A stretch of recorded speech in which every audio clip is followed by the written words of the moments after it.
Through her boundless compassion for humanity, Supreme Master Ching Hai tirelessly travelled to many corners of the world to share the message of love and eternal liberation through God's gift to humankind, the Kuan Yin method of meditation. After 30 years of sharing her knowledge on how to live a balanced life while pursuing a spiritual path, she continues to dedicate her time and effort to uplift and enhance the life of all beings.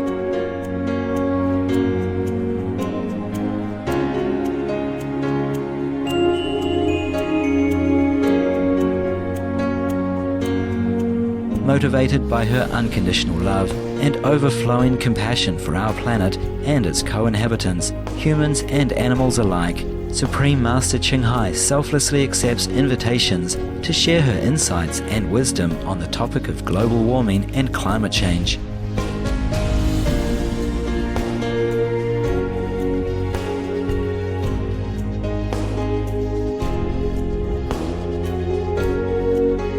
Despite her busy schedule, Supreme Master Ching Hai also sets aside time to hold retreats and international gatherings with our association members to inspire and motivate, address any concerns for daily life, and answer questions on spiritual practice. We present to you Supreme Master Ching Hai's lecture entitled Be Strict and Correct in Our Moral Standards at an international gathering on December 6, 2008.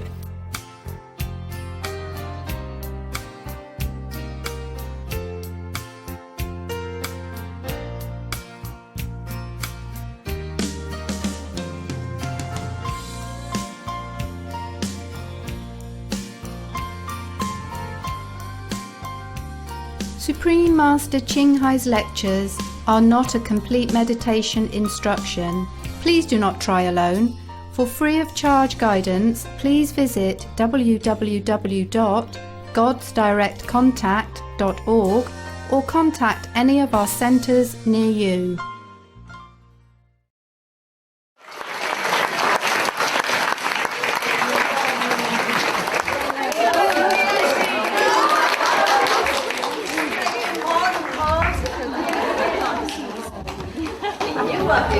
You are just natural beauty.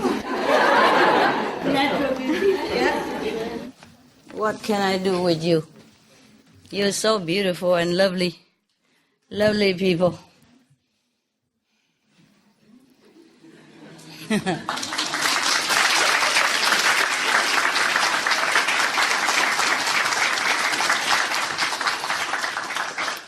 Some guru are like this, you know what I mean? Yeah?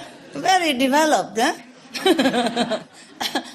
I'm just halfway developed, you know, a little bit here, but I'm trying hard to develop a little bit slowly. But, you know, when you get older, you just develop. You know that, right? And in the wrong place, you know. I'm trying to balance inside and outside, but sometimes the outside is just too fast, you know. Too fast. He's in a hurry to develop. I don't know where is he going, but he likes to go somewhere. Yeah, well. And all the food they cook for me, huh? Oh, wicked. I have not just finished the breakfast. They already brought lunch and dinner. I just went upstairs, you know, to clean my teeth, go down, some more food again. Oh, my God. Because I don't come here so often, you know. So whenever I come here, they try to show their developed love for me. and that affects my development as well. And we develop all together, my goodness. I hope you have good food also. Yes. How much can you eat, my God? I mean, how much can we eat that they cook me so many stuff? Yeah. Oof. Luckily, I choose only some, you know, the less calorie possible. But you know what? The best stuff are the ones that have more calorie, don't you see? You often notice, huh? Yeah, they're so wicked, you know. Like the one that is nutritious and all that often don't taste that good. And the baddies, you know, oh, they taste so delicious, yeah. And you could eat forever, no? Mm. Yeah. Over here it's difficult to discipline, right? Huh? Yeah, at home you say, oh, I'm going breatharian and all that stuff. You did try, right? You did think about it at least, huh? Yeah? And when you come here, oh, never mind, maybe I do it next year, you know. After the retreat, huh? Yeah, after the retreat. And then another retreat, okay, we still have time. Master said we have a couple more years. Might as well, you know, enjoy before we die, whatever. Yeah, all kind of excuses, yes. It's very difficult, yeah. These kitchen people, they're full of love, you know. Love for food, yeah. And if they eat alone, they feel guilty, so they have to share it with us, you know. I cook a lot of stuff, my goodness. The more I say, please be simple, the more they develop, you know. Yeah, one assistant stay here, you know. And one time, I don't come here often, but I came here sometimes, yeah. One time, for some reason, I came here once. And I saw they cooked something like the red rice. Do you have it today? Yes. Okay. Every day. Wow. My God. You know, at home, I told you I eat like brown rice, yeah? That's a basic food, no? And now and again, you know, once a week. Sometimes three times a week, depends on, if I have time, I cook many times, and then they slowly air it on TV, because I cannot just do it once a week, like regular basic, you know, my time is so sometimes very, very crazy. I can't arrange it regularly, you know, I don't sleep on time, I don't eat on time.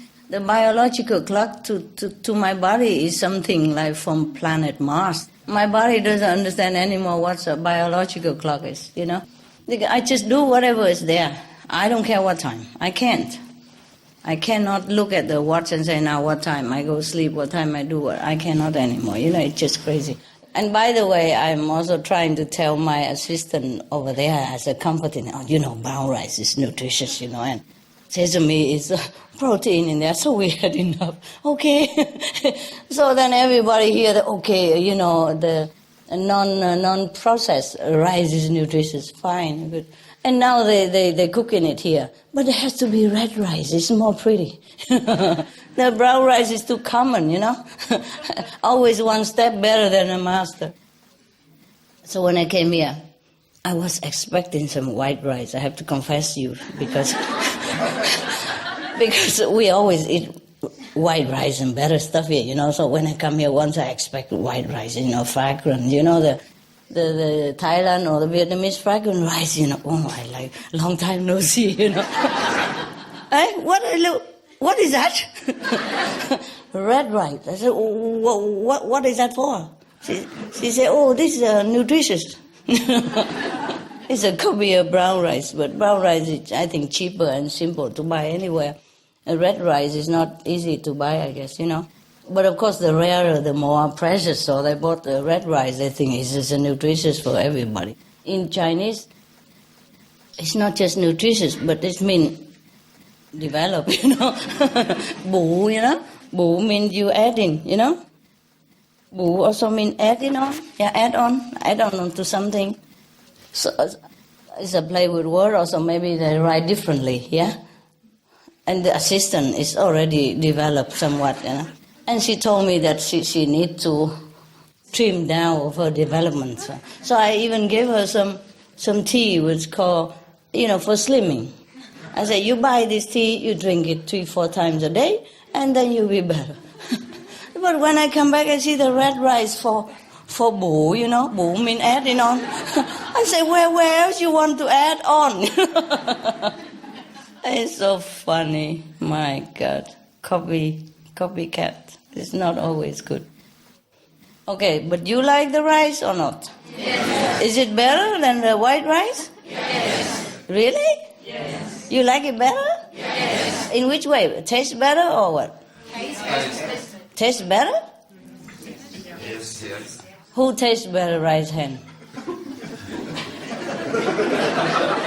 Crazy people. Crazy taste. I don't understand you guys anymore.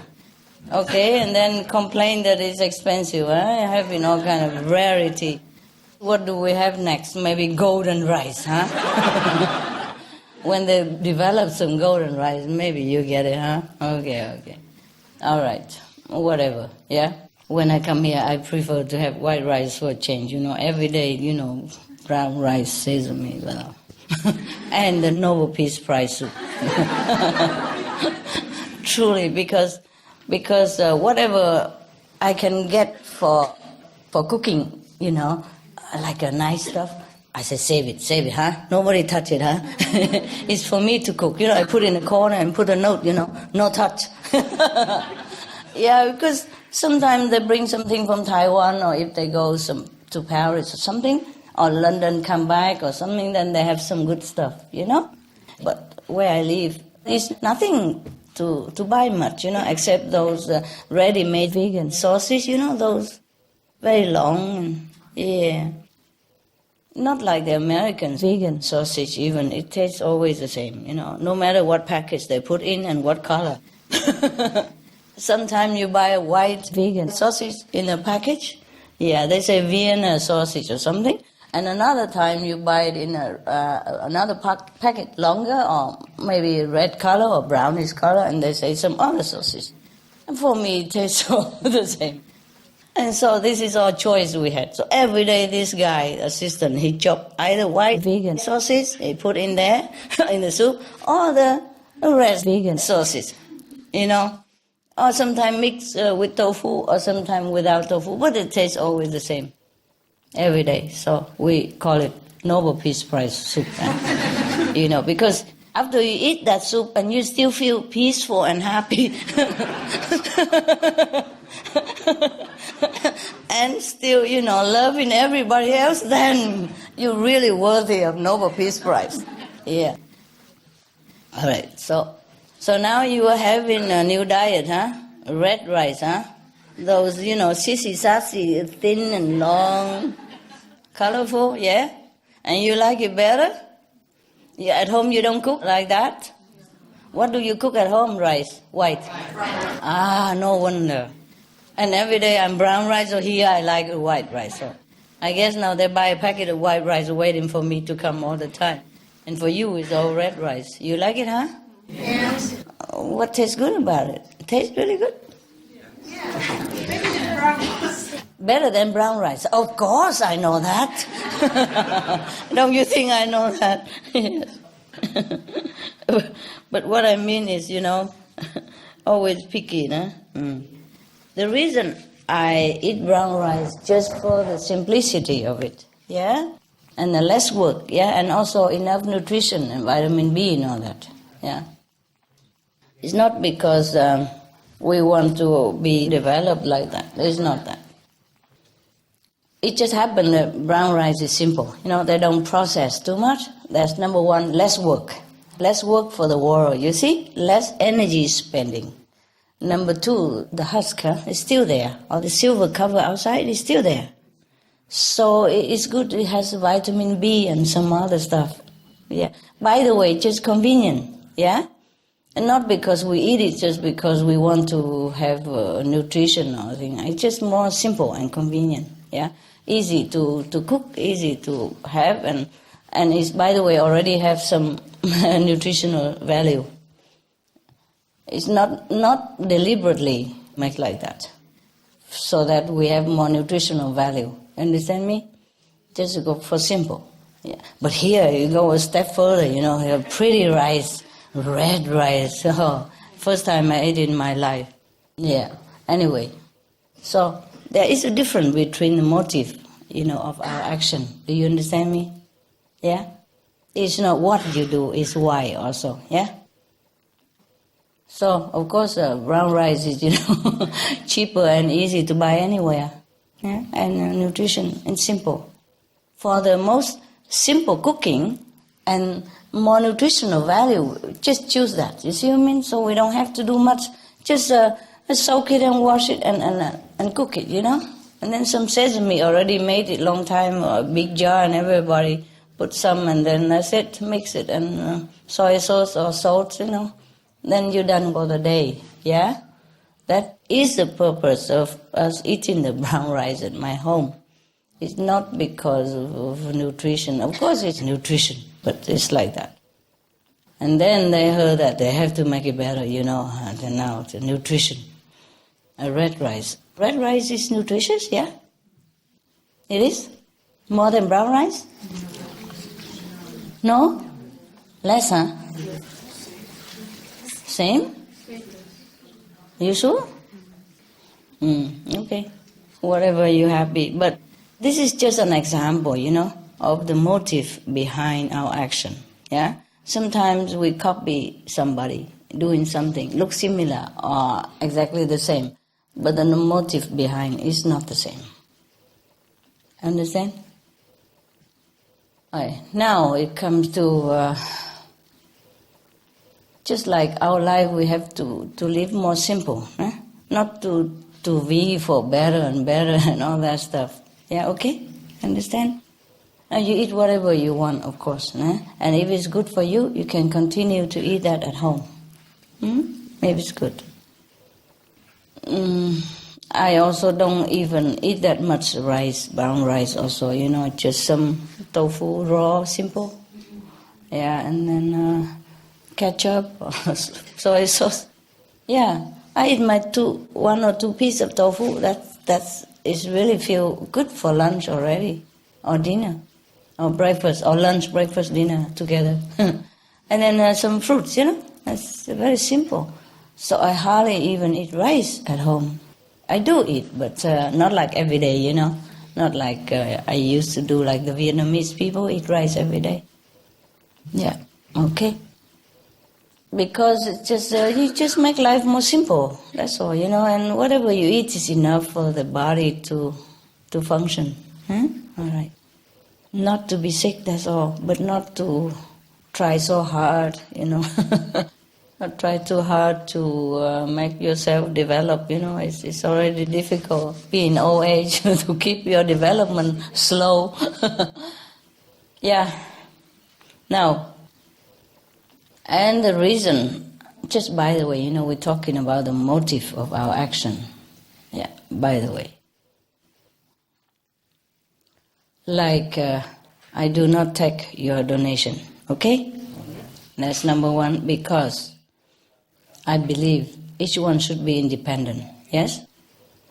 Also to show you that we should not take, we should just give, yeah? But that doesn't mean, suppose I'm very rich, yeah? But that doesn't mean that you will try to take more from me because I'm rich. Do you understand? Yes. You have to remember the 5 precepts. Not taken what is not given. Even when you force people to give you by some means, it's also not given. Do you understand me? Yes. I teach you meditation to go back to the kingdom of God, to discover your great self, not to use this power to force someone to give you something that you like, whether that person like it or not. Do you understand? Yes. This is the grave violation of the no stealing precept. This is really very serious. So the motive behind our action have to always be very pure. Yeah? Very unconditional. You know that already. I feel very rich all the time. Because I feel I'm given anything I need. And I'm never lacked of anything. Whereas you still feel like you're lacking something. Besides, how rich is rich? Huh? It depends on how you feel, right? Some people are very rich, or at least reasonably rich, but they never give anything to anyone. They never done anything good to anybody. They just keep all their money. I don't feel that person is very rich at all, because he doesn't enjoy the power of his possession. Whereas, whenever I give, I feel powerful. Wow, I have so much money, I can give. Do you understand me? Yes. I'm just saying that, but actually I don't feel that much power.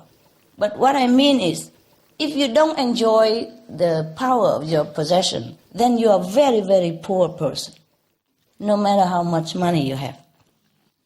On the contrary, if somebody who doesn't have so much money, but is always generous and kind and helping people, that person is very rich. His inside is very rich. Who can be more rich than that? You know, the more you share, the richer you feel. This should be the reason why you are given the money. I told you long ago, it's like a water tank. Huh? You pump water into the tank so that the tank will distribute in the whole village or town or maybe in your house at least. What's the good of the water tank to keep the water in there and don't give it to your house so you can't even wash a vegetable, you can't even flush the bathroom? Is that a good water tank? No. And then that's all he has all the time. And the water will become bad and stagnant and maybe useless. And in turn also damage the tank. Yeah, make the tank smelly or rusty because of bad substance in the stagnant water. You capish? Yeah? Yes. The same, you see river, lot of water. It's given everywhere, yeah? To nourish the field, yeah? And to water the plants. And in turn the plants give fruit to the people, yeah? Trees give fruit to the people, plants give vegetable to people. That is the really good river. And that is the duty of the river. And that is a noble duty of a river. If the river just giving water all for himself and giving nothing, then what kind of river is that? Huh? Do you understand? Yeah. So God give us some money or some power or some kind of ability for us to share it with others, to contribute it to the society. Yeah? I don't take your donation, not just now because I have money, but even before, when I had no home. You know, I had no home before. It's funny. I had no money, no home, but so many people come at that time. You know, it's many enough for that time to become monks and nuns with me, remember? Yeah? We just camp on riverside and all that. And we did not have any home. We don't have much money at that time. Some money we make before or something, then we just keep spending it. You know, we're very simple actually. So we just barbecue, you know. Take the wood, you know, drifting on the bank of the river, and then we make fire. And then we cook. And even some person happened to be along that side when we were barbecue at night after the whole day, go and lecture and then come back to our home next to the tent, you know, and make some barbecue. I even criticized in his mind, oh, what kind of Buddha come here and just barbecue and don't talk about Buddhism? I talk all day already. Just came back from lecture. You understand what I mean? And we just roast some corn and some whatever we can buy, you know. That's very cheap in Taiwan. Yeah, something like that. And sugar cane and orange and apples and those things, you know. Easy to roast. And he sit there and criticize in his mind. Later he even told me. So you understand the human mind is not very ideal. Yeah? It's easy to criticize anything we want, but we have to first check us. Have we contributed anything? Are we worthy in a position to criticize anyone at all? Do we do anything better than that person? Do you understand me? Yeah. Because if we don't do anything good, then we are not even worthy to even open our mouth to say anything to anyone, criticizing or not. So, even if you meditate a lot already and you've been with me many years, you still have to remember the 5 precepts, okay? Yes. The first one is ahimsa, no harming, no killing anyone, any being. The second is what? No lying. No lying? Fine, it doesn't matter second or third. The third? No stealing. Right. The fourth? Yeah, no fooling around too many women, too many men. Okay? 5?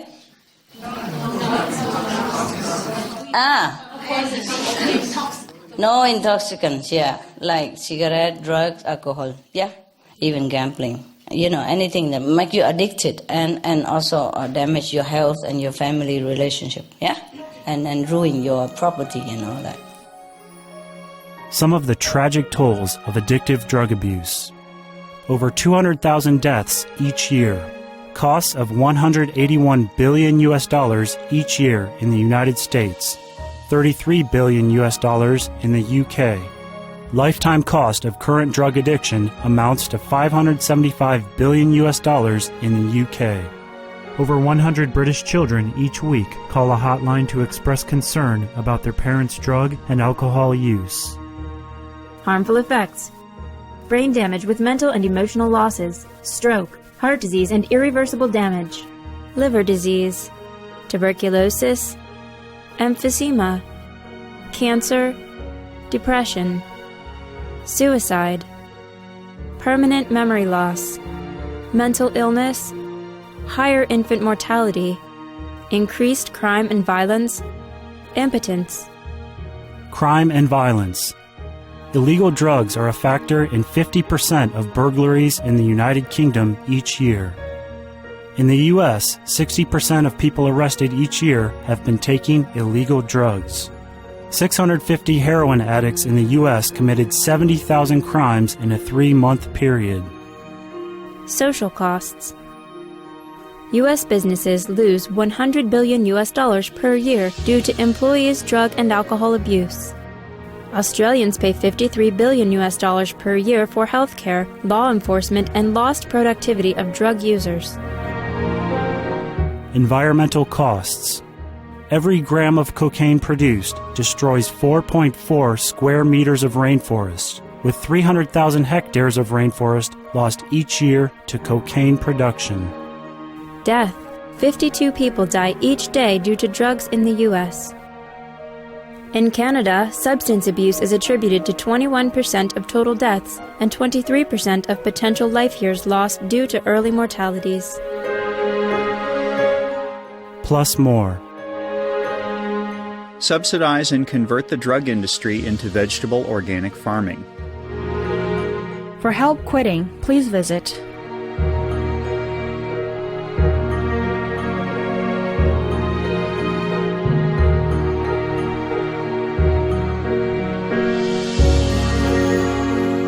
Some of the tragic tolls of alcohol.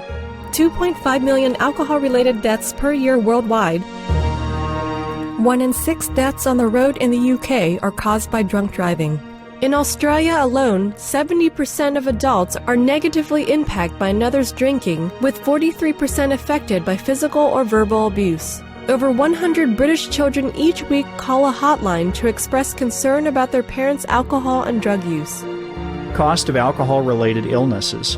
$186.4 billion in the United States. £2.41 million for prescription medications each year in England, UK, with overall health costs in the billions. Up to $210 to $665 billion globally. Disease. Higher amounts of alcohol increase the cancer risk. Even half a glass of wine daily increases the risk of mouth or throat cancer by 168%. Cancer of the liver, breast, colon, esophagus, rectum, linked to 20% of breast cancer cases. Liver disease. Cardiovascular disease, metal toxicity. Brain damage. Amnesia and dementia, brain shrinkage. Organ failure.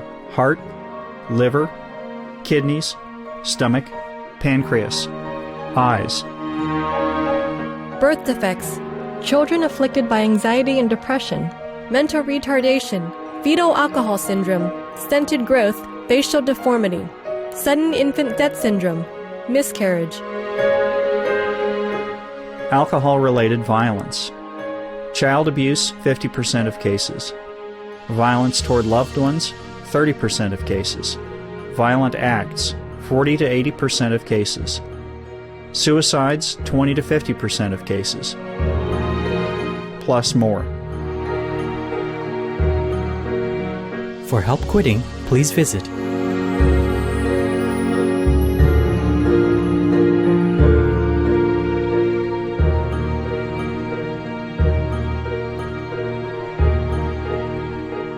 Some of the tragic tolls of tobacco. 5.4 million smoking-related deaths per year worldwide. Tobacco use kills one person every 6 seconds. Smoking-related costs. $193 billion annually in the United States alone. Depression. Light and mild cigarettes just as harmful. Causes cancer and diseases in animal companions. Harms lung cell DNA that regulates breathing. Speeds the aging process. Toxic residues of third-hand smoke. Heart disease. Coronary thrombosis, cerebral thrombosis, and kidney failure. Cancer. Mouth, liver, breast, and colorectal cancer. Lung cancer, esophagus cancer, kidney cancer, bladder cancer. Chronic obstructive pulmonary disease. Emphysema, bronchitis, stroke, impotence. Additional harms for exposure to secondhand smoke. 600,000 deaths worldwide each year. Childhood arteriosclerosis leading to heart attacks and strokes in adulthood. Sudden infant death syndrome. More than 80% of the babies who die are exposed to secondhand smoke. Infertility, miscarriages, and premature deliveries. Childhood asthma, bronchitis, ear infection. Cleft lip or palate. Hyperactivity and aggression in asthmatic boys. Circulatory problems in women. Lung damage in children leading to adult emphysema. Lung cancer in non-smoking restaurant servers. Hearing loss across all frequencies. Childhood behavioral problems when exposed while in the womb. Plus more. For help quitting, please visit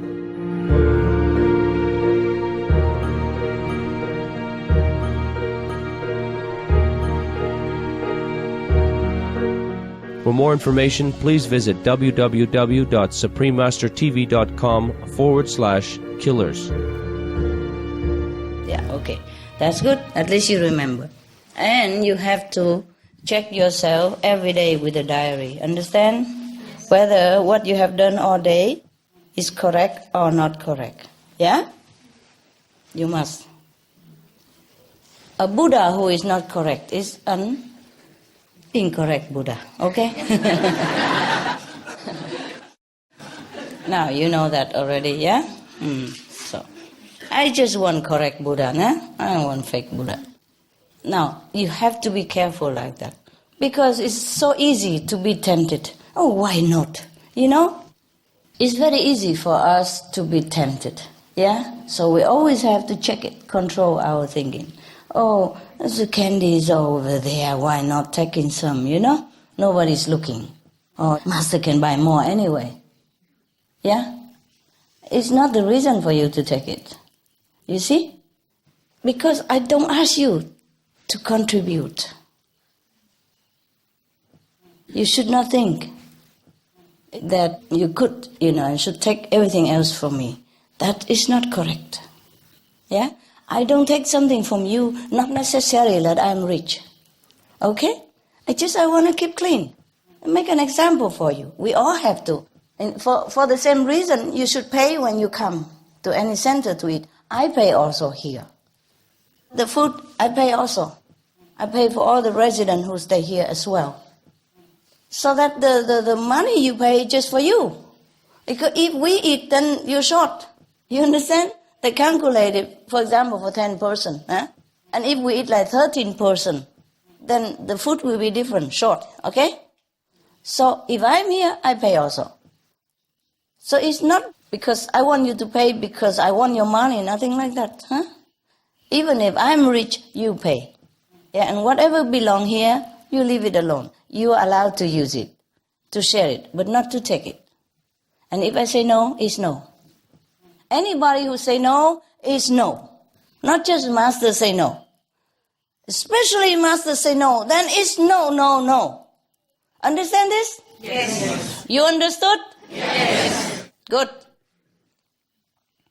I hope it's the last time I have to tell you about the 5 precepts. The reason I did not elaborate about all this all the time, because I trusted that you understood. I trusted that you are intelligent and you're morally high enough to come in for initiation. That is the basic. The 5 precepts is the basic to graduate into initiation. So I did not keep telling about all this. I thought you know. We are established for a long time already, over 2 decades already, and I have to still talk about this. We have to let it flow. Whatever we don't use, we must give it away, sell it, make it recycle. Yeah? We can't just keep something we don't use. That you know already, or? Yes or no? Yes. I did say this before or no? Yes. And the 5 precepts is clear, right? Yes. Yes. And what did you come from initiation for? You know, right? Yes. Use your power for what? Huh? To what? To go to the kingdom of God. To go to heaven. Yes, to go to heaven. I did not promise you that you come for initiation and then you have a bigger meditation hall or something. That was not the condition of initiation, right? No. I did not even say that I will buy each center a meditation hall, no? And you know, before that, I even give them some money to pay off the old center already. It's not much, but just to pay off their, mortgage so they don't have to continue paying. I also really give something already, and every time I go there, I pay my meal, And I pay for some other stuff. I'm not telling you this to boast about it. I'm just telling you that I did already some, yeah? So should not ask more than what I'm willing to give, yeah? I don't know. If you really want a bigger meditation hall or something like that, I don't blame you. Everybody wants more comfortable. And the more the better, I guess. Huh? Then you could find another master who are richer. Yeah. Sure, there are some richer, They don't even know what to do with their money. So maybe you go there, huh? Don't stay in here and doing this kind of stuff. That, suppose, such a good meditation practice and given so that lowly purpose. You understand? Using it to force people to give what they don't want. When I was younger, when I just began my mission, yeah, I had some disciple became a resident, monks and nuns. And we didn't have much money, but we walk around and look around. One of the residents, oh, Master, this is a very good place. If we have this, every Sunday people can come, sit, meditate better. Because we rented a small place. Because more and more people come and I don't have place for them to sit in the rain, so we rented a place with whatever little money I have. At that time we just plant vegetable and I make like soya sprout to sell. And because that place was full of ghosts. And nobody ever buy that place for a long time, since Qing dynasty or something. Everybody afraid of that place or they didn't buy it, for a long time. And the grass even grow into the driveway, cover the driveway, It even sprouted and piercing through the asphalt road and grow on the road. So when we came, we had to clear in order to walk in the house. So you know how long people have not lived there. The grass is taller than the tallest guy in this house. And it grow also inside the yard and through into the living room and everything. Nearby and, around the house is completely covered by grass. This tall, tall, very tall grass. And the hard kind of grass. The grass, when you look at it, you thought it's like sugar cane. Yeah, that big. This kind of grass, bigger. So we had to clear all that in order to go inside to live. And clean up and wash everything, we'll do together. And then we have a little living room for meditation hall. But, one of my so-called nun at that time, we walk around this vicinity sometimes. At that time, we didn't even have car. So we walk around, she said, oh, Master, this house very nice. I said, yeah, nice. And she said, Master, why don't you use your magical power to kick this guy out?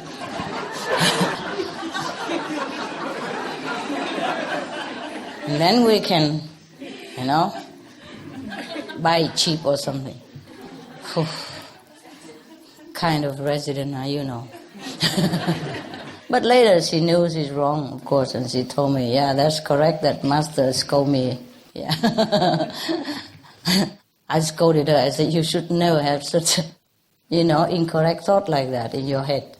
This is people's house, yeah? She said, yeah, but he don't have any merit, Master. He eat meat, he drink wine. How does he have a bigger house than you have? She's saying, I'm a master, I should have better. I said, well, that's his merit, Maybe he's nobody at this lifetime, but maybe last life he has done something good, yeah? Given to people or do some very meritorious deed. So in this lifetime, he enjoy his merit. That belongs to him. So I said to her, well, you don't use magical power for this thing. You should know that. But she was new, and I don't scold her too much. But I said, this is a very wicked idea that you have. You should not have this. It's very bad for you. We don't take people's house or things away and don't use the power to do that. Above all, no, not the power. Live in a sort of ghost house, a rented and ghost-infested house. Yeah, but that was already the best. Later on, we don't even have that house. Because after we lived there for a long time, we clean it well and we make everything nice. We plant vegetable and all that. It look very neat and tidy. And nobody afraid anymore. So when they come in, they look, even look from outside. People walk in and out, very happily. And especially at that time, they still wear monks and nuns' robe, They look very dignified. If the monks live there, it must be a lot of merit. So they sold it immediately. And we didn't know that. They didn't even tell us. Yeah. So later we moved to the riverside. Have a bigger environment, the sky and the earth, all to ourselves. Yeah. Was it dangerous sometimes, when the water swell up? Because when it rains on the source, you don't know it. And the water come out very quickly. One time we almost drowned. But luckily I knew it. So every day I positioned one guy, one monk or one take turn to watch the water. Luckily he didn't meditate very deep that day. So they tell us, oh, let's go quick. Everybody run. Yeah. I was young and, a little bit carefree. I have to tell you that I was too carefree. Yeah.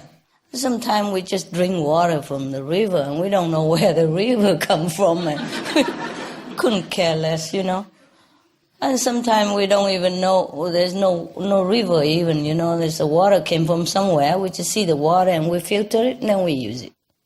Yeah. Because we cannot keep staying in one place too long, at that time. Yeah, so, okay. When I give you initiation, before initiation, you know the 5 precepts first. You see what I mean? Yeah. Because we cannot build a greatness and spiritual splendor on something that is as shaky as immoral behavior. Do you understand me? Even if you have power, you became very powerful, but you don't have enough moral standard. You became only the king of illusion, the Maya. You can never become Buddha. You can never become anything great. Yeah? Just power. You see, that's why in the old time when they select a king or a politician to work for the people, they look on a moral standard. Oh, nowadays maybe still some, but if you want to be something great, you have to build it on something great. Yeah, you can't become a Buddha and then stealing at the same time and doing all kind of nonsense stuff. Yeah, right? Okay, so now you know, huh? And the reason I also let you pay here, if I don't let you pay, I have a better reputation. Oh, Master generous. Anybody can come to her house, eat anything they want. I could be like that, but I don't want that. I don't care about my reputation. I care that you be a good person, here and everywhere. Start from here, okay? Your good manner, good standard begins at home. This is your home.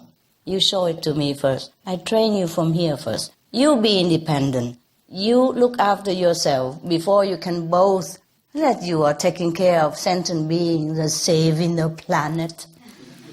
Do you understand me? So for that reason, you pay wherever you go. Yeah?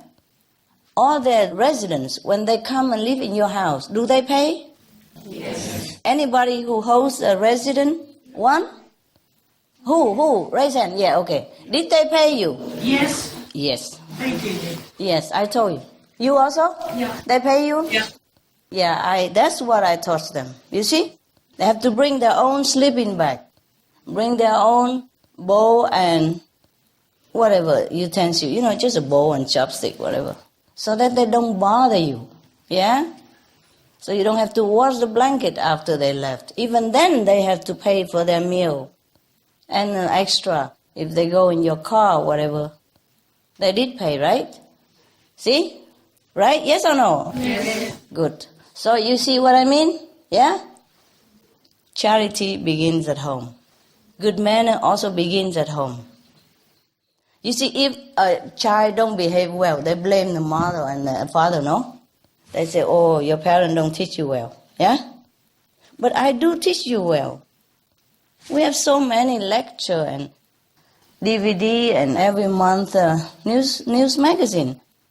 Although I don't say all the time on the lecture, like you must keep the 5 precepts, but the teaching, the talking, everything emphasizing on that as well, yeah? All kind of examples, all kind of lessons from the old time and all that is to emphasize the clean living, yeah? You see Kabir, huh? I told you the story, how clean Kabir was, yeah? How pure he is.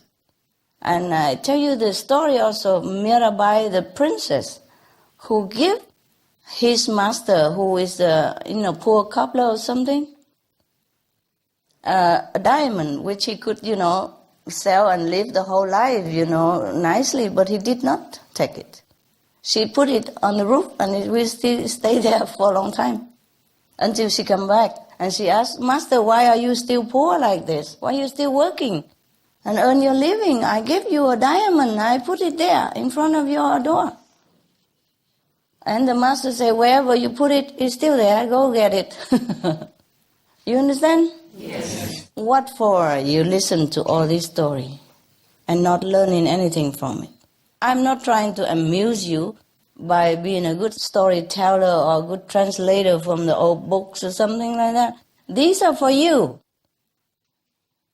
to digest and make it your own manner, your own good nature, your own moral standard. Understand me? I am your master. And my money is not for myself. My money could be used to benefit the multitude, yeah? Through different channels. And you still want to keep it stuck there just for 40, 50 people, for yourself. Just because you like it. It's no good, is it? Huh? No. Do you understand the consequence? Yes. How can this be all these years? I ask myself. It hurts me, It hurts my feeling. You are my disciples. Not only you don't contribute, you want to take. What a shame. No? Yes. And because you pay here, somebody is complaining in the heart. You don't have to pay, I told you already. But if you have the money, you pay. Because this is not a homeless shelter, no? And you are not disabled of some kind, yeah? If you don't have money, of course, sometimes you lost your job or something, or you just be in trouble, then you don't pay. Nobody say anything. It has been always like that, yeah? All this time, we don't ever pay even. They go to Melly, nobody pay nothing. It's not like this. But then I thought, okay, why not, huh? Let them begin. Now, there's practice long time already. There should be a helper to the societies instead of being somebody who rely on someone else, you know, things like that. I don't like it. But of course, we never check who pay, who not pay. Huh? Did I ever scold somebody who did not pay here? No. Never. I don't even ask who pay or not. It's just for you to feel good about yourself, yeah? That you are independent and you're capable of taking care of yourself and you correct everywhere you go. That's it. Okay? But in case if it's too much, then you don't pay that much. You know, you pay less or you don't, whatever. But there should be the standard that you look up to. Okay, I should take care of myself, you see? Because that means you're working at home. You go into work and you contribute something, okay? You know what I mean? To the society. We grow up this much. We eat so much food from this world already, okay? We own so much to the society there. And not only human beings, we own to animals, to insects who pollinate our food. You understand me? Yes. So if we pay a little bit back, that is just fair. Not even good yet. It's just fair. You see what I mean? Just fair, just enough, just the way we should do. Well, unless you become a monk or nun or something and you don't work, but you work in different way. See what I mean? In the spiritual field. Okay, that's different. Or if you lost your job and you don't have money, okay, it's no problem. It's not a question like you must pay. It's a question of your dignity. Understand me? Yeah? All right. You kabish? Yes. Yeah. And up to now in Melly, they still don't pay. Whoever want to give whatever, they do it or not. So if you feel the system here no good, you can go to Melly. Every Sunday, free, free food, and free video lecture. You can look at my video over there, for example, yeah? Yeah. We can also not pay, but I don't know. You prefer not pay, then we abolish the system. Huh? What do you think? You like to pay? Yeah, it's better. Better you pay. It's better for the self-respect. What? It's good for your own self-respect. Yeah, that's true also. Yeah, also recycling the stuff, you know. Because if you don't pay, somebody else will give donation and keep asking me all the time, you know. Where is the box? Where can we put the money, you know? Because some people like to donate and all that more than they should, you see? So here we don't take even donation. Just whatever you pay for your food, that's finito, you know? Whatever you pay for the expense, that's it. Okay, so that's good then. Otherwise, somebody pay a lot, somebody don't pay. It's just the same system. It just make my reputation more shining. Like, oh, free of charge. Food, she come. It's very generous. Give everybody. Why should I do that? I give it to the poor, the homeless, but I don't have to give it to you. Give us so much already. No, I don't mean money, you know. Yeah. I promise you I give you teaching free of charge, and that I keep all the time, yeah? Everything else, you pay yourself. If you can pay, you pay. It's more independent, okay? Well, maybe we also don't need to pay all that. But the problem is, if don't pay, then people always come and ask, you know, because the small place. They say, where to put the money, how much? And some people like to give it in front of everybody so they know. I want to donate something, where I put it, where, you know? So it's also breeding something else, you know? Everything is not so perfect. Yeah, the basic stuff, but it's good to remind you now and again, huh? Keep to your 5 precepts, huh? Even if you are Buddha already, I don't care. You keep the 5 precepts for me, okay? Yes. I like correct Buddha, huh? Okay, now I'm going downstairs, and you watch TV here instead. Yeah, what to do? So many children. So, yeah. I do love you very much. You know that. But sometimes I really have to force myself also to come here. Because I'm lazy, you know. I'm getting older. And I like my place. Yeah, you don't have to wear in any stuff, makeup, nothing. But when I see you, I also love you so much. And I also want to keep you. It's funny, you know. If I don't see you, I don't care, you know. Truly, I don't wish to see you at all. You know, I wish to stay just in my place.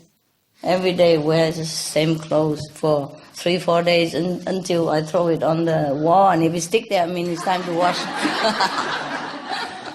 If it's still falling on the floor, then I still wear it. Simple life, you know? Yeah.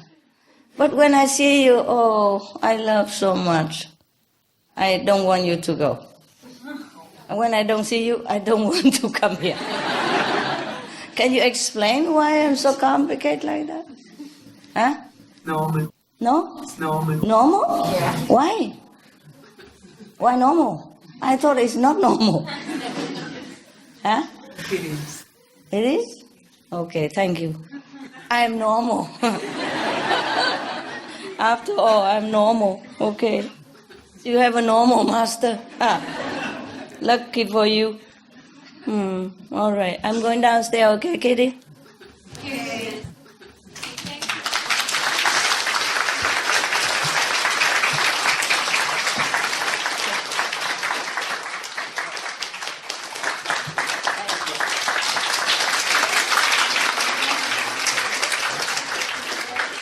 I love you guys so much. Look at you all.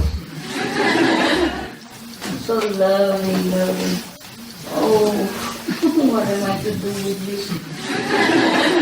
I love to bring you all my own. Beautiful people, my God. Hey, Hungarian.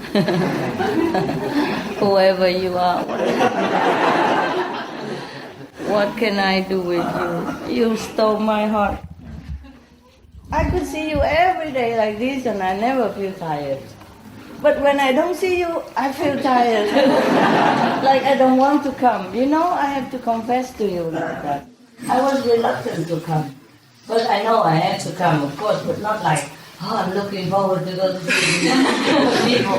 No, but when I see you, oh my God, I want to hug you and kiss you all day. You're so lovely. I know why you want to see me, because of that feeling, huh? Yes. Different when you look at the video, right? Yes. Okay, good.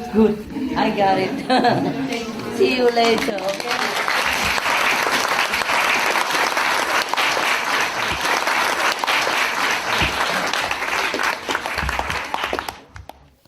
I'm sorry, we don't have enough room for everybody, but we're okay, huh? Okay. How many Vietnamese here? A lot, hả?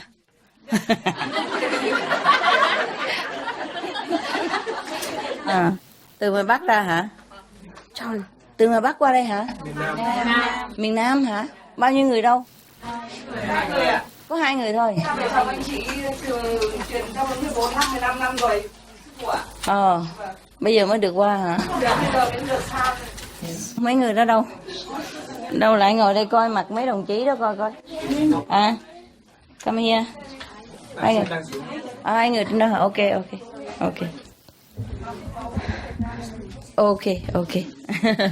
2 người đó hả? Wow. 15 năm nay con mới được qua. Ôi chù, tội nghiệp không? Thôi mời miếng bánh kẹo đây, ok. Lấy mũ. 2 người vợ chồng hả? Dạ. Ok, thôi chia nhau ăn cho nó lãng mạn ha. Thôi, ngồi đây đi. Ok. Không có gì. Ok. This is a story, a kind of true story about a very bad consequence of killing animals. Yeah? Okay. It's happened in Qianlong dynasty. You know the Qing dynasty, yeah? There's a king called Qianlong. Qing dynasty. Okay, so the king name is Qinglong, is in the Qing dynasty, yeah.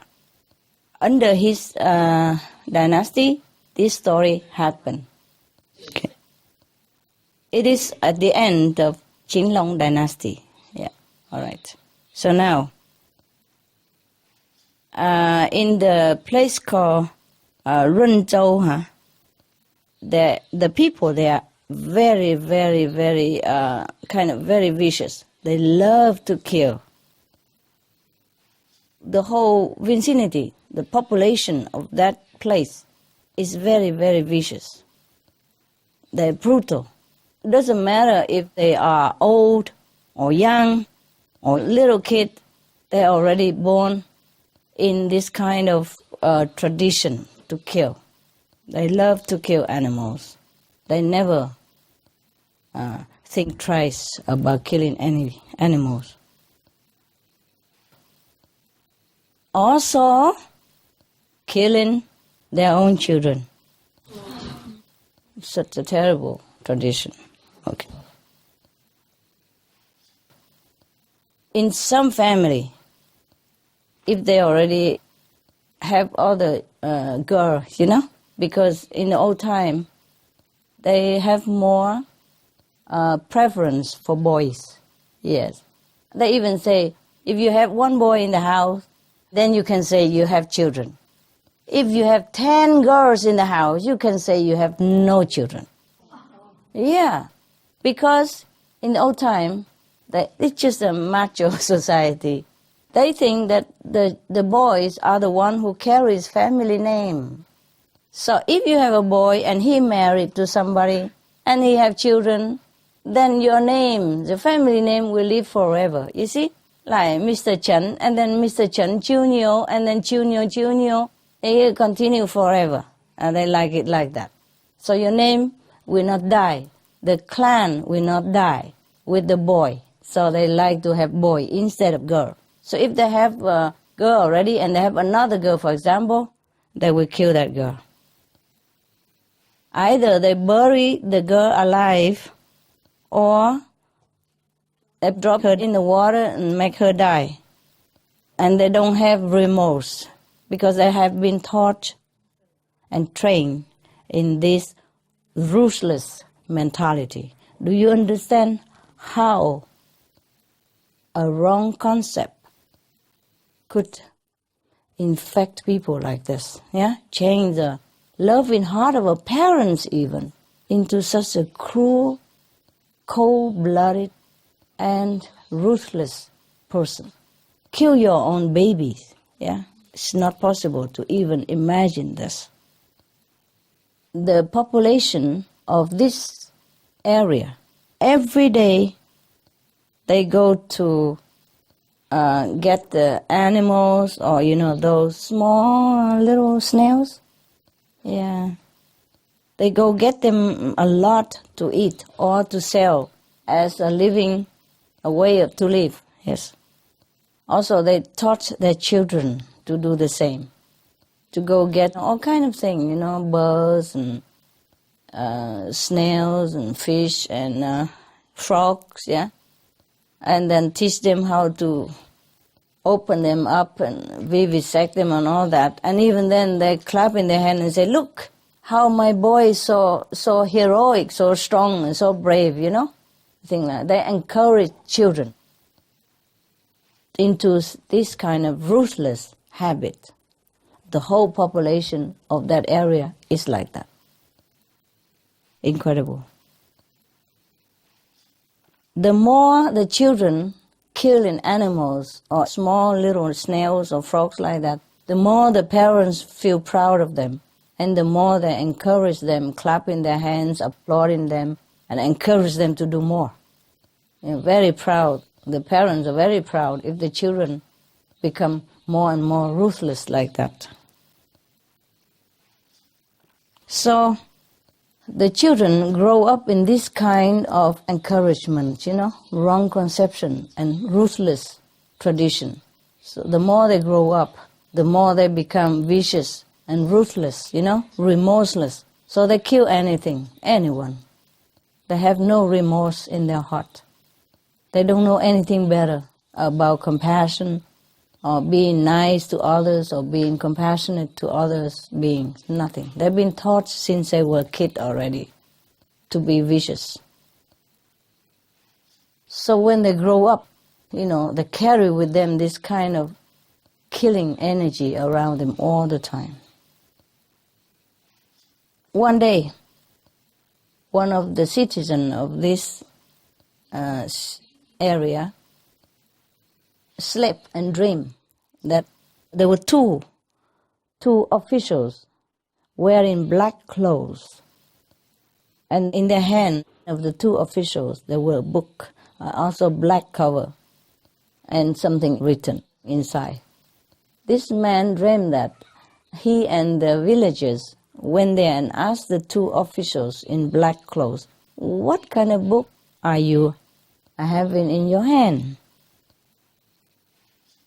So one of the officials say that this is the book that called the killing record. Yes. And the consequence of the killing. The book is written about who is killing whom and how much punishment that person will have to endure because of the killing. And then the two officials in the black clothes also advised them that they should begin to have the heart for living beings, yeah? The heart not to kill, but to help, to live and let live, and to help people to live.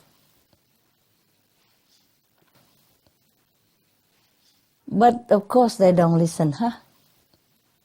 And the officials in the black clothes also tell them that because if you don't begin to change your way of life, soon the whole city will be submerged underwater, will be drowned, the whole city. 5 days later, after the dream, the whole city of Renzhou was really drowned under the river. It's all go down there. Suddenly, it seems like the whole city just wake up, and then everything happened so fast. Yes, suddenly they see their house, their carriage, their furniture, everything just suddenly, falling down into the river. They want to open their mouth and call for help, but then they also drown into the river at that second. All of people. Strangely enough, one person escaped. Her name is Kong. Mrs. Kong, normally, she always tell everybody, please don't kill animals. Try to stop the killing and try to respect lives of all beings. That's it. Every day she tell everyone to stop the killing, but nobody listened to her. On the contrary, her lifestyle is that every day she tried to broom all the snails, that all over the streets so people don't step on them or they don't take them to eat. So she will groom them with a broom together and she will put them back into the river or somewhere safe. And also she very careful about the ants and all that. She also take care of them, broom them away or giving them food. This is the thing that she does daily. Contrary to the whole village who is always bent on killing anything in sight. Yeah? Everyone in this city laughed at her. While they was alive. While they were alive, they look at her every day, brooming and saving the ants and saving the snails. They all laugh and make fun of her and ridicule her and humiliate her a lot. But she don't care. She feel very happy doing that, saving lives. She was very happy doing that every day. Yes. The day that the whole city was having this disaster of the river water just swallow the whole city. that day, it happened that her smallest child was having a fever. So she has other children perhaps not there. So she has to carry this little child to one of the temple in the other city, other place, to, pray to the Buddha, to help the kid. And because of that, both of them were saved. But of course, it's not just that, but just because she has been doing good thing all her life, saving life. On the contrary, the city of Runzhou has been a cruel, ruthless, remorseless population. So they all drown, together with their possession and everything. This story title is The Punishment for Killing. Now, in the law of our countries, or any country, you can kill animals, you kill snails, who care? Yeah, nobody care. Nobody will punish you by law for doing that. But the law of heaven is different, eh? The law of karma is different. So the whole city is just drowning there. Truly, if the city is not drowned, then so many girls will be drowned also. You see, they drown their own babies. They bury alive, they just throw them in the pit and cover with dirt. Can you imagine what kind of people are they? Yeah? So it's no wonder that they have to die this way. Yeah? Now you see, when we are alive, and if we don't try to take care of our moral standard, no matter how much money we have, it will be nothing. When we die, it's nothing anyway. Not to talk about if we have sudden disaster like this. Huh? At the moment, in the perilous situation of our planet, is much more for us to think about this story. There's much more for us to give our thought to. Ne? Even though maybe the people around or people don't kill their babies anymore, but maybe they still do, There's abortion when the baby is already big inside the stomach. There are wars and everything else, Killing the animals as well. And if we keep eating the animals, then already we also indirectly killing animals and other people, because we make the world people hungry. Because the food is not evenly distributed. Yeah? Therefore, it's a similar situation. So it is better to be vegan, to save other people and also saving ourselves in turn. What we sow, we shall reap. That is for sure. And this was a true story, supposed to be a true story. At the end of the Qinglong dynasty. Qinglong was a very famous king, right? He's a good one. He always disguised as a simple citizen to go out with a couple of bodyguards, maybe attendant, assistant. He go around looking to see how people live, how his citizens live, if they live well or not. And he's looking for those corrupted officials, which is too far away from the court for anybody to know. So he disguised himself as normal person. And that's how he discovered many injustice system in the local government. And he punished those who are not just and righteous officials. And he award those who are good and, clean, uncorrupted officials in different areas. Yeah, he go different areas and check out, and nobody know. Sometimes because he went on secrecy, so some of the officials at the local area even put him in jail and want to beat him up and all that stuff, and he was in danger many times because he could not prove who he is. And he did not want to prove it. Otherwise, if he proved it, who he is, then the corrupt officer will not show all their vice out, so that he has no proof to punish them. So he was a very good king. And the father Kangxi also very, very clean, very correct king. Okay. So now we all know that if we kill someone or kill any living being, we will get killed, in a very tragic way, not just a normal death. And it's not only about the death here, it is about the tragedy that's even waiting for them after they die. They will go to hell and continue to endure more and more very tragic punishment for a long time for doing such a bad thing to their babies and children and, animals, and small animals, big animals. Even just killing, some snails like that, but day after day they use it as a profession, so they kill countless of beings as snails, because snails also have soul in them. Every little thing, the ants also. So we have to be very, very careful how we treat the planet, how we treat our earth. So I tell you, be vegetarian. It's good for you, right? By now you know, okay? Right.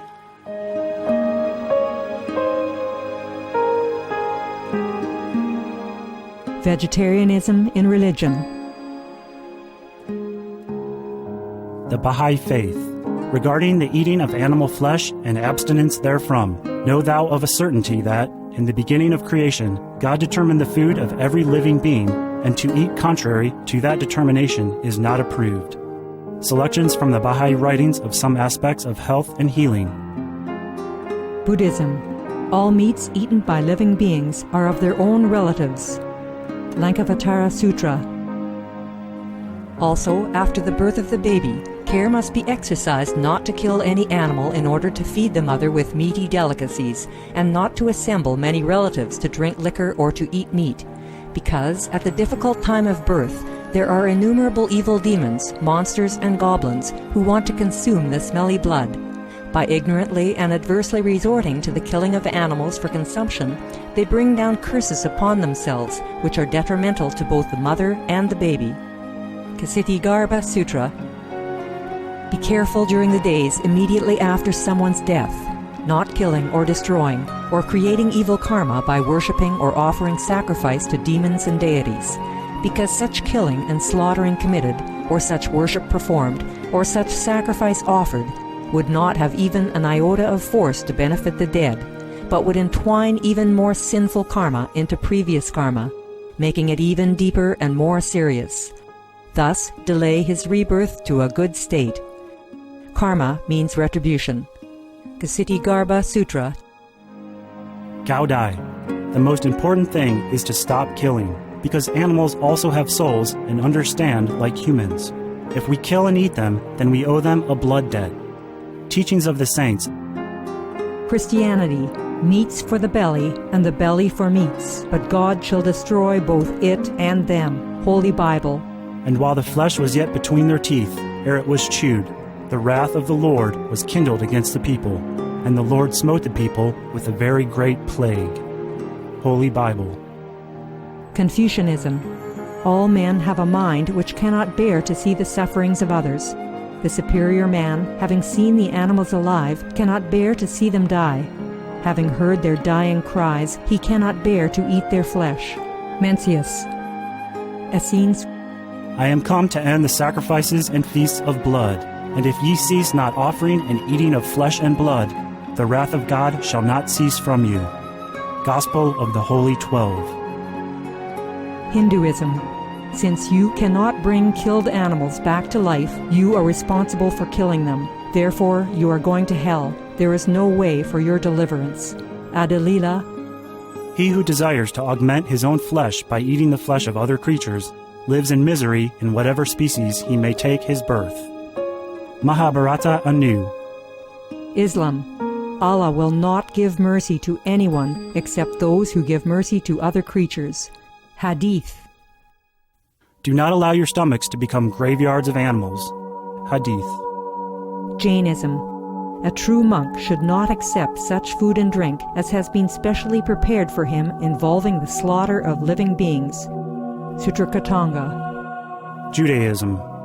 And whatsoever man there be of the house of Israel, or of the strangers that sojourn among you, that eateth any manner of blood, I will even set my face against that soul that eateth blood, and will cut him off from among his people. Holy Bible. Blood meaning flesh. Sikhism. Those mortals who consume marijuana, flesh, and wine, no matter what pilgrimages, fasts, and rituals they follow, they will all go to hell. Guru Granth Sahib. Taoism. Do not go into the mountain to catch birds and nets, nor to the water to poison fishes and minnows. Do not butcher the ox that plows your field. Tract of the Quiet Way. Tibetan Buddhism. The offering to the deities of meat obtained by killing animate beings is like offering a mother the flesh of her own child, and this is a grievous failure, the supreme path of discipleship. Zoroastrianism. Those plants I, Ahura Mazda, or God, rain down upon the earth to bring food to the faithful and fodder to the beneficent cow. Avesta. Everybody knows that vegetarian diet is good for health and to save the planet. They will be awakening their own great, compassionate, loving self-nature, and then their level of consciousness will rise up automatically, and they will understand more than they ever did, and they'll be closer to heaven than what they are right now.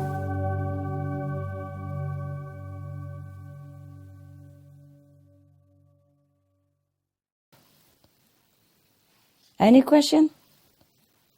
I have a question. Yeah, tell me. You know that people feel that animals don't have any souls and not worthy, and that gives people usually the feeling, oh, they're nothing, we have the right to kill them. Where does this come from? Because even Christian people say animals have no souls, and that justifies them for doing whatever they want. Could you expand on that? Tradition. One blind lead another blind. Yeah? Just like this city that I have just told you. The children were born innocent and don't know anything. But the parents encourage them because the parents of their parents have encouraged their parents to do that. And then the parents think it's right. So continue like that. And nobody enlightened them. And it might be too late to tell them anything. Therefore, sometimes heaven will just have to destroy them all before they infect other cities nearby. You understand me? Just like you have a cancer cell, yeah? And sometimes the doctor have to operate it. Destroy that cancer cell before it spread all over your body. You understand me? So sometimes disaster is a warning to us. Even when it did not come to our city yet, we have to be waken up and ask ourselves why. Yeah? And then we know we have to prevent it to happen. We have to know it beforehand. We have to avoid to do what they do in order to get the same consequence that they got. Yeah? You see, the problem is the society is a big infectious system, you know. One tell the others, and if you don't have strong enough moral standard, then you sway. Yeah, you sway, and one day you lean to them a little bit, and then one day you go with them. Huh? And that's what the king of Maya wants. He spread all this wrong conception. Yeah? He used his subordinate to come up to this world to try to sway people like that. One day you don't sway, next day you sway, next day you sway, and then you're done. You're finished. That's why you have to keep your moral standard strong, like protect your own life. Otherwise, it's easy to, to be tempted and do wrong. You see, sometimes the subordinate of the devil comes into this world. He's look like us. I told you already that the astral beings can manifest themselves as human beings for a certain time on earth. And during that certain time, 1 week, 2 weeks, 1 month, 2 months, he tried to influence people, the one with the weak moral standard. You see what I mean? If you are 100%, then he cannot do anything. He try, and he fail, he knows it. Or he just leave you alone, yeah? But if he see you maybe only 60%, 50% morally correct, then he try to shake you up. If you are 100% morally correct, he cannot corrupt you, he leave you alone. He just go to those a little bit weak. And maybe you have 60% today, and he keep tempting you, and then you lose, and you have only 50%. And next day you have 40%, and next week he come back again, you have 30%, and slowly you lose. Do you understand me? So you have to know where you're going. You have to know what is good, and keep to it. Even if you lose your life, you keep it. Because losing this life is nothing compared to what you lose afterward if you lost your moral standard. The people of this city, after they die by drowning, that's nothing yet. Drowning to die is nothing. It's hell. Terrible hell waiting for them. More punishment. They've been haunting them for hundreds of years or thousands of years. That's more scary. To be drowned in water, to die, that's not much yet. You understand me? To lose a physical body is not the worst thing that you can lose. If you lose the freedom of your soul, that's the worst thing. Because if we practice like Kuan Yin method and we keep to the inside the fence of this moral standard, okay, then even if you die, your soul is free. You don't have to come back to this similar body and suffer again. Or you don't have to go to the astral body, which is similar to this body, but that body will be burned in hell and be tortured with all different kind of terrifying, punishment. It's painful. Just like here in this world, if somebody stab you with a knife in your physical body, then you feel very, very painful. You understand? Imagine in the astral body, you feel the same like that, but your body won't die. And it keeps stabbing and pain forever like that. Not one time, 2 times, but keep burning either forever or stabbing forever or do all kind of cutting forever like that. Can you imagine? Here, they cut you 1 time, 2 times maybe, and then you bleed to death. You finish, yeah? And then you don't suffer no more. But in the astral body, you don't die. And you feel the same pain like in the physical body. Do you understand? That is the difference. And that's what many people don't understand. They don't know it. They think, okay, well, I don't see any punishment now. I don't see any consequence. I continue to do bad thing or killing. I don't care. Who can tell me what? They don't know what's waiting. See? It's not losing the physical body that you should be worried. It's losing the freedom of the soul. See, if we die from this physical body, our soul free because you are morally correct and you are in the higher level, yeah? Okay? No devil can have any excuse to come and tell you that, you made this trouble, I can take you. Because you are not correct. You see what I mean? No excuse for him. So your soul's free. You go to 3rd level, 4th level, you come back for wherever you want. Yeah? But if you fall into the astral body, encase in it and fall into hell, wow, terrible, torturing, forever, for a long time. And the body don't die, that's the problem. You cannot be free from it. So the soul be encased in that and suffer, consciously. Do you understand me? But that's what the devil wants, like to tempt people so that we stay here forever, so that he can control us all the time. You know what I mean? Because if we are gone, he live alone, no? Lonely, no? And nobody to tempt, nobody to seduce, and nobody to make trouble. No theater for him to watch, yeah? Because if we listen to him, then the whole theater come up. For example, you two sit together nicely, huh? And maybe one of you are highly standard, the other not. And the devil come to the weaker one and talk something, make her fight with this one. And then they're both fighting together. And this one get wounded, and this one lose some spiritual merit, and he's happy. Oh, I like that. You see what I mean? Otherwise, there's nobody who play theater for him. Imagine the king of devil just sit there alone. Nobody to harass, nobody to tempt, nobody to control. Can you imagine? Yeah? That's why he make trouble. so that the theater keep go on, and then he likes that. So if we are clever, we keep to our standard, okay? We have to, because that's our salvation in this world.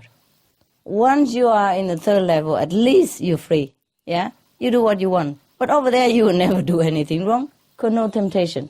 Everything just correct and good. You see what I mean? So wait until you go up there, then you can do what you want, okay? Right now, keep strict, yeah? Standard of living. Even if I'm not there, even nobody look at you, even nobody know what you're doing, you must keep to your standard of moral, okay? Yes. First, self-respect. Yes. Second, freedom of the soul. Third, benefit everybody else, okay? Including yourself. All right. Any more question? No? Good, huh? Yeah. Dạ, thưa sư phụ, con 14 năm con theo thầy học đạo thì cũng có những cái cảm nhận mà con nhận được là ở trong người con có hai cái thể. Một là cái thể hồn, hai cái là thể vía. Cái thể hồn khôn thì đôi khi con gặp thánh nhân, con gặp Đức Mẹ Maria, con gặp Chúa Giêsu và 3 lần con gặp thầy.